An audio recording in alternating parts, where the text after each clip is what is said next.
રાજકોટમાં શહીદ સુખદેવ ટાઉનશીપમાં ભ્રષ્ટાચારનો કેસ ગુજરાત ફર્સ્ટના અહેવાલની મોટી અસર થઈ છે। મનપા કમિશનરે સમગ્ર કેસમાં તપાસના આદેશ આપ્યા છે।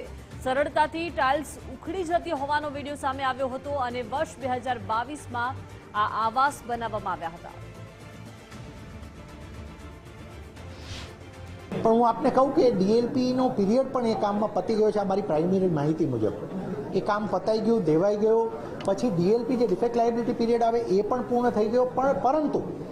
પરંતુ અત્યારે એની ઉપર બીજી ટેકનિકલ કમેન્ટ ના કરતા અમારા સ્ટાફને અમે ત્યાં કીધું છે કે આને જોઈ અને હજી જો કદાચ કોન્ટ્રાક્ટરને કે કોઈને કહી શકાતું હોય તો લેટ અસ એનાલાઇઝ શું ઇસ્યુ છે, કેમ નીકળ્યું છે, અંદર કેમ છે। 2024ના ડિસેમ્બર 23ના ડિસેમ્બર મહિનામાં ડ્રો થયો છે। 24માં આવાસ મળ્યા છે। 2 વર્ષમાં ઘરની લાદીઓ ઉખડે છે, પોપડા પડે છે, મટીરિયલ બધું સડી ગયું છે અને સિમેન્ટ જ નથી, લાદીની નીચે રેતી છે। તો સાહેબ આ પ્રકારનો ભ્રષ્ટાચાર જ છે, ચોખ્ખો આંખે દેખાય એવો છે। એક વાત ઉપર અમે તમને કહીએ કે અમારે એટલે જ અમે કાલે બહુ જ ચર્ચા થઈ તો અમે પ્રાઇમરી ટીમને તો તરત જ મોકલી દીધી। એટલે એની બાબતમાં પણ જો કદાચ એમાં કંઈ ખોટું હશે તો કોઈ પણ વ્યક્તિ એની જવાબદારી